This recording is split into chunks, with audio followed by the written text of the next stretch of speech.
Hello and welcome to Fidelity Connects. I'm Pamela Ritchie. Canada's ETF industry is on pace to surpass its previous annual inflow record, with equity ETFs, particularly those focused on international and Canadian markets, leading the way. It's a clear signal that investors are leaning into diversified strategies amid shifting global dynamics. Fidelity's expanding ETF lineup has navigated volatile markets with resilience since inception, offering advisors and investors innovative tools to stay ahead. Joining us here today to explore what is driving ETF flows, how Fidelity is positioned, and what you should be watching in the months ahead is Étienne Joncas Bouchard. Étienne is Fidelity's Director of ETF and Alternative Strategy. A warm welcome to you. Great to see you here from Montreal. It's great to be in the studio. It's been a very long time. It's got a little bit of a different feel than in Montreal, but it's nice to be here. Well, I'll just let everyone know that you can send your questions in for Étienne over the next half hour or so. And also, we are broadcasting right now with live French interpretation. So do go ahead and use that. Join us in either official language. Étienne can speak to you in French. I won't understand his answers, but that's okay. I'll put the questions to you. What does your studio look like? Well, in Montreal, we have a little bit of like a moving setup, but it's great. It's definitely an improvement on just me being in my basement with my with my webcam. And but yeah, it's got a couple more windows, but definitely less tech than here, right? So hopefully everything comes out perfectly, right? It's got a blue, black backdrop, does it not? It does. It's actually in one of our conference rooms. So yeah, we try to set it up as best as we can. But no, it's fun to be in Toronto. I guess maybe I'll even start by apologizing to all Blue Jays fans because I attended my first Blue Jays game in maybe 4 years. And they broke their longest winning streak in history. So I'll take some of the blame. Apologize, Blue Jays fans. But no, it's great to be in Toronto. And you do tons of podcasts, actually. What are the names of the podcasts that you do? So right now we've actually kind of relaunched a podcast, which, we used to have a show called the Fidelity ETF Exchange. And just last month, we launched our first episode of what we call Ticker Talk now. And, being here in Toronto, we're actually going to be recording our next episode a little bit later today. So yeah, please, everybody check that out. It's a video podcast as well. So a bit of a different feel to it. We answer internet questions. We, obviously bring in guests from Fidelity. We also try to bring in external guests as well. So just a different vibe a little bit, but it's definitely fun to do. And we're really excited about building that out over time. You're building a lot of things out, actually. You're adding to your team, I hear. Let's talk about ETFs, the expansion. We're going to talk about the flows, especially. You're building a bigger team, though, as well, right? Yeah, well, thanks to everybody who's probably listening in today. Obviously we've had tremendous growth in our assets under management on the ETF side so far this year. Just at Fidelity, we're talking more than $5 billion in net new assets, and that was, I guess the culmination of that was June, which was one of our best months ever at around $1 billion of net new assets, putting us in second place in terms of providers in Canada for the month, and that's somewhere where maybe 3-5 years ago, we were only dreaming of. So we're really excited about that, and that also means though we've got to provide more insights, more content, more support to all the advisors that are actually supporting and buying some of our products. So yes, we are expanding the team. We've now got dedicated ETF strategists in each region that we cover, which is I think fantastic.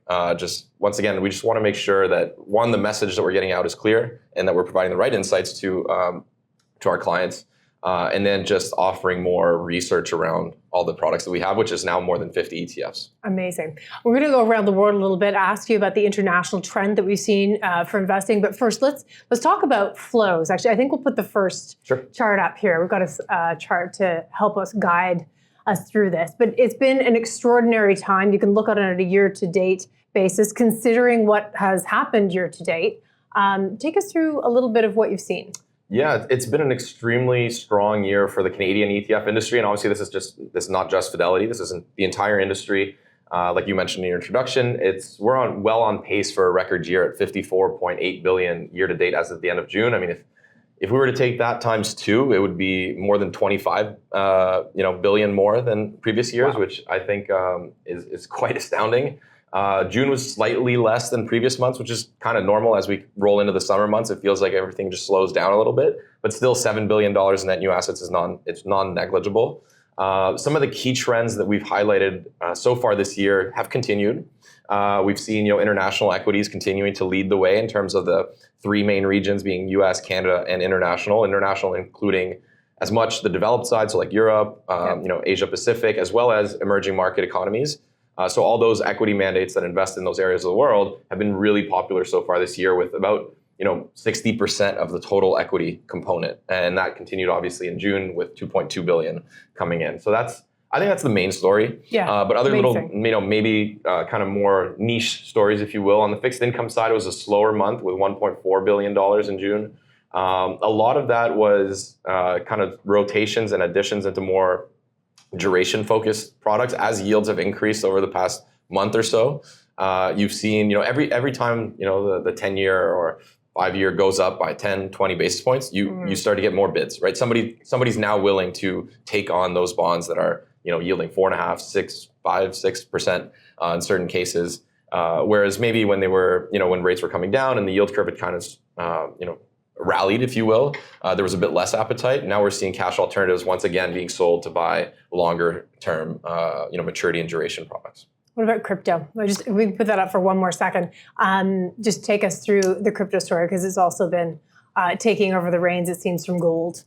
Gold's had quite a run also, yes, right? So has. It has been very popular as well. You've seen some of that slow down a little bit, but definitely the crypto space is kind of surprisingly low, to be quite honest, in terms of flows. A lot of the flows have been led by direct investors, discount brokerages and such. Especially, we see that here at Fidelity, just from an advisor channel perspective. It's not as simple or as easy to say, if I'm a discretionary advisor, I can't necessarily just put Bitcoin everywhere in my model. So it's a bit more of a challenge on that front. But nonetheless, you've seen positive flows. But I would have expected, with the rally that we've seen in the all-time highs we've hit in both Bitcoin and Ethereum, that we would have seen more demand.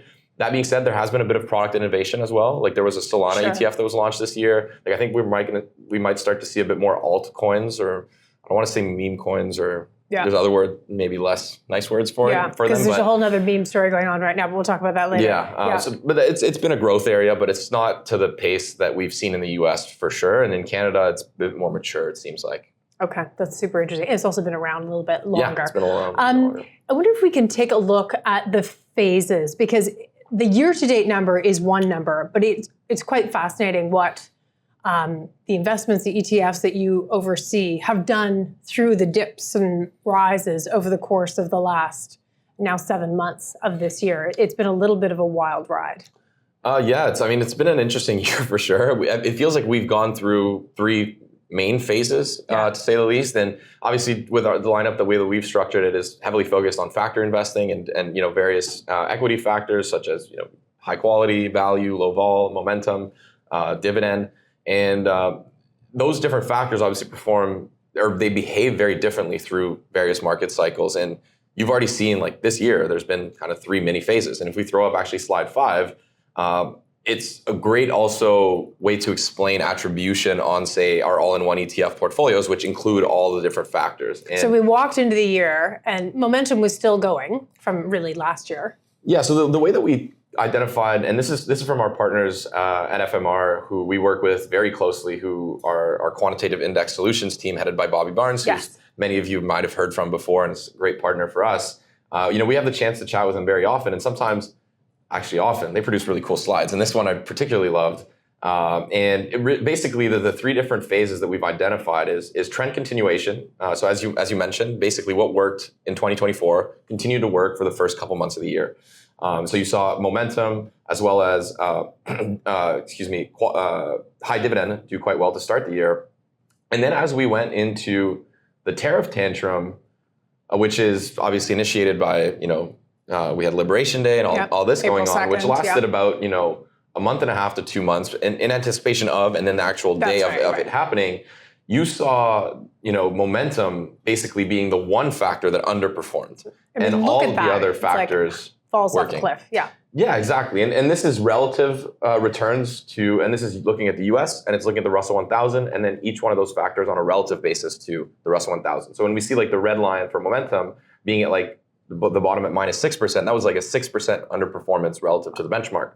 On the flip side, though, things like low volatility worked extremely well, value, dividend, even quality to a certain extent. So those factors which maybe had been a bit less popular in the last year or so now became more attractive because their fundamentals looked really good. It's just they weren't part of that wave of just consistent buying into the same types of names, the same types of sectors, and performed really well. And then you had that 90-day tariff, pause rally, or however you want to call it, where bullish momentum really came back strong. And what you saw is everything that had worked in the tariff tantrum started to not to work post, because everything that we were looking for was beta, right? So you saw momentum rally significantly, but then you see on the flip side of that, low volatility, which was the best performing for that other previous 2-month period, now being the worst performer. So everything that was more defensive, and like utilities, staples actually was a little bit better than other sectors, but utilities definitely, and some more the more defensive sectors really had a bit more of a challenging time as the trade just went right back to what had worked, last year.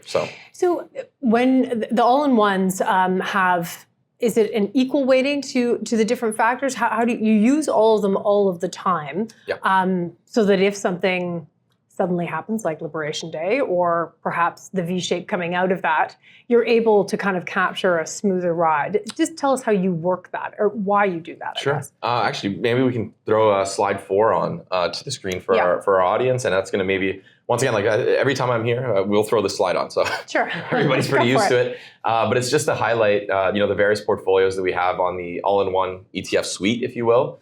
And as you can see on the factor side, maybe just looking at FEQT, our all-in-one equity, for example, which it's easier to see the equity component. But the equity component is mainly consisting of our 4 main equity factors, and they're invested in an equal weight approach for a few reasons. One reason being, we're not trying to make tactical asset allocation calls on a style basis as much as on a geographical or an asset mix basis. But holding each one of these factors over the long term will generally give us a smoother ride because of exactly what we've just explained with regards to the phases. Like, nobody wanted to own low vol going into the year because markets were doing super well. But then something happens, like it could be a geopolitical event, it could be policy change, like we saw in the U.S. It can be monetary policy changes. But you have these events and situations where you can have a very sharp shift in which style works. So, for example, low vol was extremely useful for us in Q1, not so much in Q2. But that's why we also own momentum and didn't sell out of momentum when it wasn't working for a 3-month period. And we consistently try to rebalance those through through flows. But then also once a year, we really go back to this initial neutral mix that we see on screen here. So tell us, just a little bit more on the factors themselves. So it's strategically done so that you are capturing all styles essentially at all times. Is that correct? And each style will have the way that it's constructed, the methodology. There's some parts that are extremely similar, right? So like they have the same investment universe. They also have the same sector allocation methodology with a few little tweaks. But then the real difference is the way that we select those individual stocks by style, right? So like which criteria are important for value. They're not the same criteria that are important for momentum, not the same criteria that are important for low vol, and so on and so forth. So what ends up happening is even if you're picking out of the same pool, you're going to end up with much different holdings in that, like, say, 100 stock portfolio for our US factors.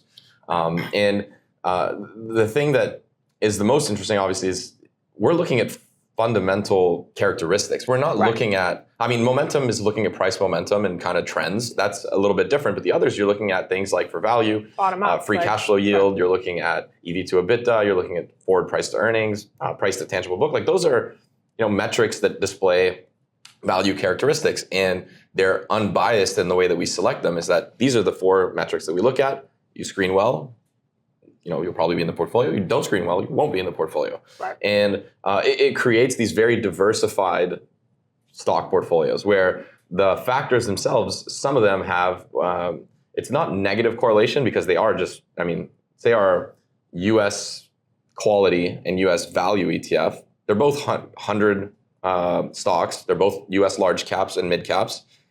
So they will correlate. But their excess returns relative to the benchmark have negative correlations on some of them. Right. So like when value is outperforming, generally quality is underperforming, and vice versa. You put all that together, you add the geographic diversification as well, you add fixed income in some of the products, and that's really where the strength shines, if you will, in our all-in-one ETF portfolios, is you're covering kind of all different boxes, if you will, or checking all the boxes. Hello, investors. We'll be back to the show in just a moment. I wanted to share that here at Fidelity, we value your opinion.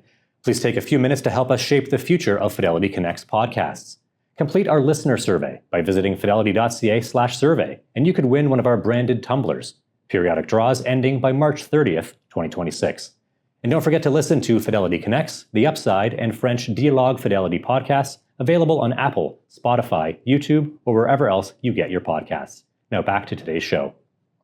When you see, one of the examples probably of momentum right now, and it's a different kind of momentum, is meme stocks are going crazy again like they did in 2021. Sometimes that has certain signals, and there's some different things to back then.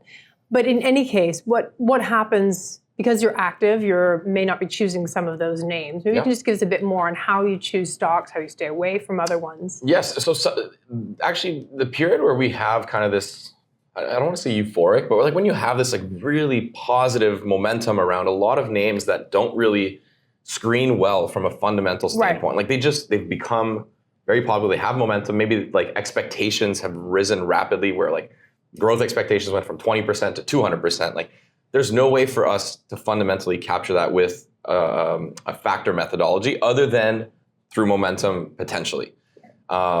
If they do become very profitable eventually, quality, it might make sense and so on and so forth. But that's actually usually a phase where, if I were to look at, where is it a bit more of a challenging environment for our portfolios? It's during those initial kind of junk rallies or relief rallies post the correction, because we'll rarely own as much of those names as an index would or a market cap weighted index would. So for example, like you mentioned early 2021, when you had like GameStop and AMC and all those names, one, they're very, very small part of the index, and then they have outsized returns. So that's a period where we might lag a little bit, but where we really do well is one, definitely in kind of the later parts of the cycle, but then just in regular environment where investors maybe are a bit more rational and are rewarding companies based off of one, results, but then also their fundamentals being strong. So whether that's profitability, valuation, et cetera.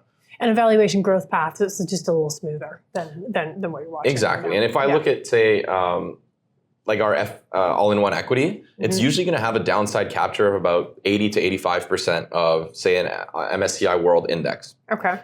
On the upside, though, it's about 95%. Right, so we don't necessarily capture exactly the upside, but if and this is coming from a lot of the conversations I've had with advisors over the years, is if I'm managing a portfolio for retail clients and we are in a situation where markets are going up by say 30, global markets, equity markets are up 30%, but I'm up 28. That's generally not when things are challenging.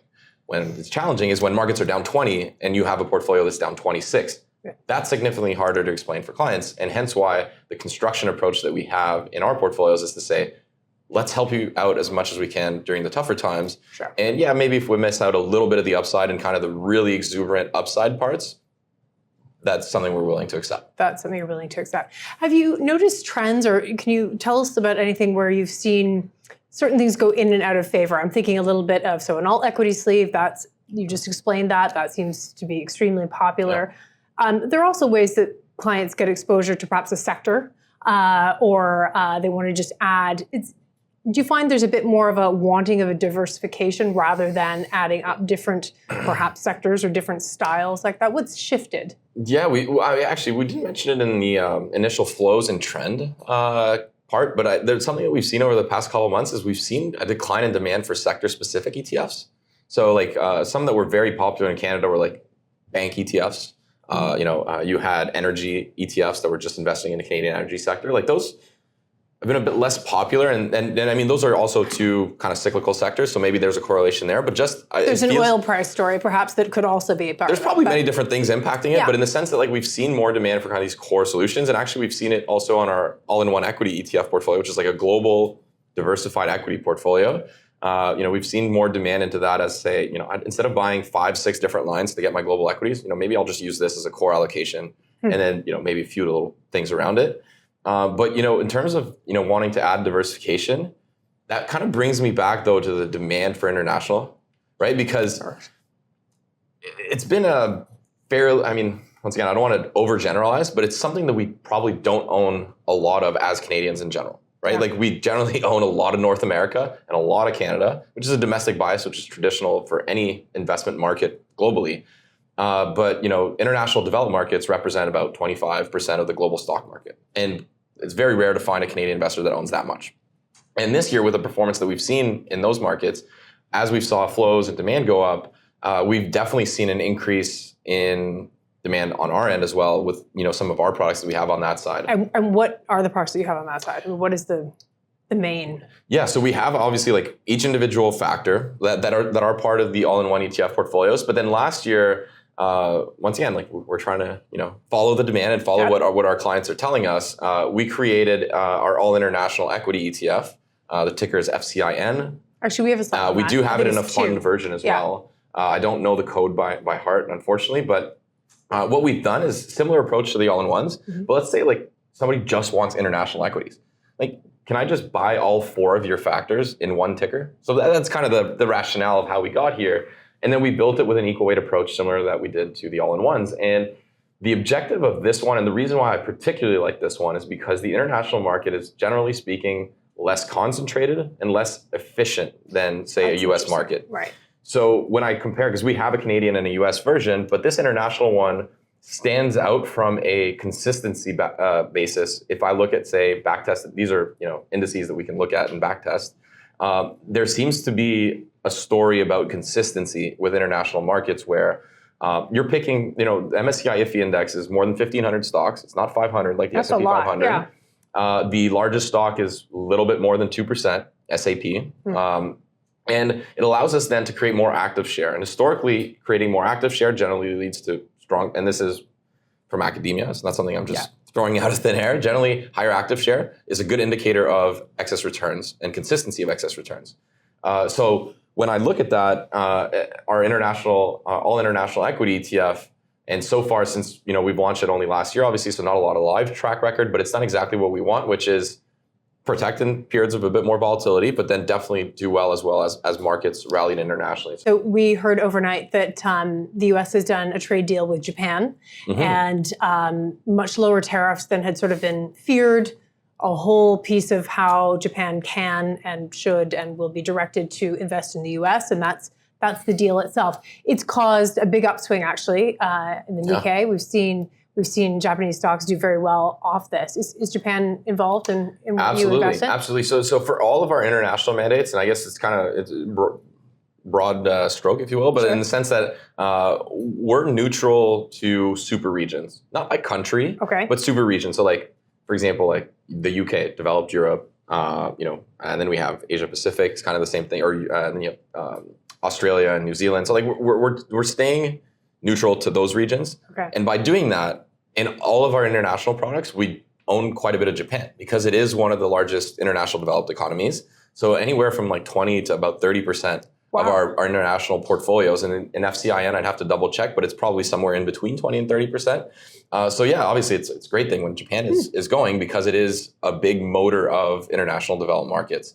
And there's some very sizable firms, as much on, say, the discretionary side as on the industrial side, even on the financial side as well. So we definitely love to see that. And this holds true for our index as well, though. Our benchmark will hold, we'll have a lot of Japanese names as well. So ideally what we're doing is, yes, we hold Japan, and ideally we're picking the better stocks in that Japanese market that are benefiting from these changes in the tariff policies, obviously, that you mentioned, which are, good for them to have signed the deal and get beyond that. Hopefully we're next. Maybe, exactly. Okay, lots of questions coming in for you, Étienne. So have a sip of water. We'll put these to you. Cool. What trends could result in a bullish call for longer duration bonds? Yeah, so I mean, you certainly have exposure to bonds through some of the all-in-ones, and you've upped that recently. But the longer duration story is it's hard for everyone, I think. Yeah, I feel like we've been waiting for that capitulation moment since 2022, and it hasn't quite come. Like, you've had these little periods of rallies, but I think it's what we need is inflation expectations to really, really fall off. And we're not. I mean, right now, like you've started to see inflation prop back up a little bit in the U.S. and Canada. I mean, we're kind of. I feel like, regardless of what we do from a monetary policy standpoint, it's getting very hard to actually maintain and hit the 2% target of inflation. Yes. Whereas the US, it seems like that's more of a challenge, and hence why Jerome Powell and the Fed have been maybe a bit sticky maybe in their approach with regards to lowering rates. And the great dismay of the U.S. administration. But I think that's really what needs. Like 5-year inflation expectations have been propping up. 1-year inflation expectations have been propping up. Like, it's going to be hard for long-term rates to fall if inflation continues to rise. Will ETFs be available in U.S. dollar denomination for U.S. dollar accounts? Yeah. So some of our ETFs are, and we're always trying to give more options. So like recently we launched fund series of some of our products, which isn't a U.S. series, but fund series. So if somebody wants to buy in Series F, Series B, it's something we're continually looking at, especially for the all-in-ones, right? Like I think that's something that's, we're definitely taking a look at it. Right now, we do have U.S. options for our factors. So like if you want to buy our U.S. high-quality ETF, you can buy it in U.S. dollars. Same thing for like our value. So we do have some products that are available in U.S. dollars, and we have a list that we can, that we have a list on our website that you can look at for all USD options. Take a look. Yeah. Okay, perfect. Well, we're going to see a lot more of you, Étienne. Congrats so far. Keep doing what you're doing. Glad to see you here today in studio. Thanks for watching or listening to the Fidelity Connects podcast. Now, if you haven't done so already, please subscribe to Fidelity Connects on your podcast platform of choice. And if you like what you're hearing, please leave a review or a 5-star rating. Fidelity mutual funds and ETFs are available by working with a financial advisor or through an online brokerage account. Visit fidelity.ca/howtobuy for more information. While on fidelity.ca, you can also find more information on future live webcasts. And don't forget to follow Fidelity Canada on YouTube, LinkedIn, and Instagram. We'll end today's show with a short disclaimer. The views and opinions expressed on this podcast are those of the participants and do not necessarily reflect those of Fidelity Investments Canada ULC or its affiliates. This podcast is for informational purposes only and should not be construed as investment, tax, or legal advice. It is not an offer to sell or buy, or an endorsement, recommendation, or sponsorship of any entity or securities cited. Read a fund's prospectus before investing. Funds are not guaranteed. Their values change frequently and past performance may not be repeated. Fees, expenses, and commissions are all associated with fund investments. Thanks again. We'll see you next time.